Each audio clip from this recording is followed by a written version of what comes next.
Riders preparing then for the men's 4,000 metre team pursuit semi-final. 12 laps of the track. New Zealand starting in the home straight versus England in the back straight. And let me tell you, in the qualification round, New Zealand clocked 4:18.595 to the time of England 4:19.872. So nothing in it on paper, but really England were unlucky because with 1.5 laps to go, they were quicker than the fastest qualifiers, Australia, and then Hayles derailed his chain and had to freewheel round the closing 3/4 of a lap in a low tuck position, and so therefore they lost time.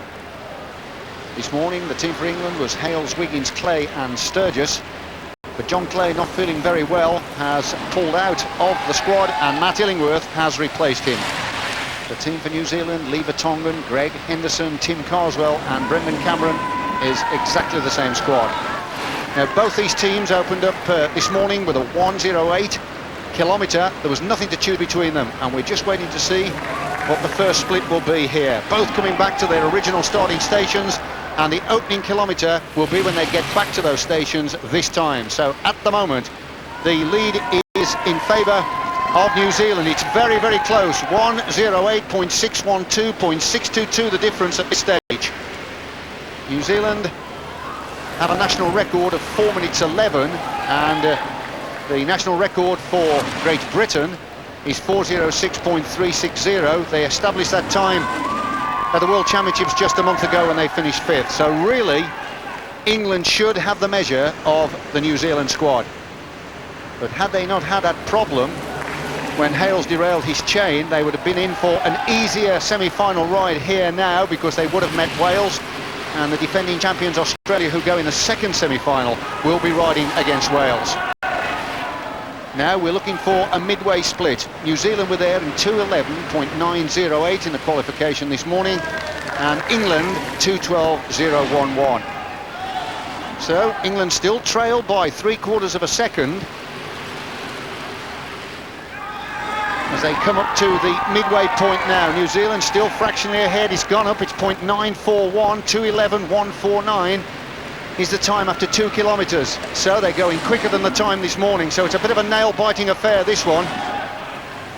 Good technique being shown by both squads, taking their turns evenly, swinging high up the banking and changing well. Good support here, very knowledgeable crowd on this lovely, lovely warm evening, 35 degrees, 77% humidity. And this is a very, very exciting team pursuit. England just won gold in this discipline. It came back in 1974. They had a silver 4 years ago in Victoria when they lost to Australia. The New Zealand squad, well, they have won a gold just on one occasion in Auckland back in 1990. Now, 3,000 metres.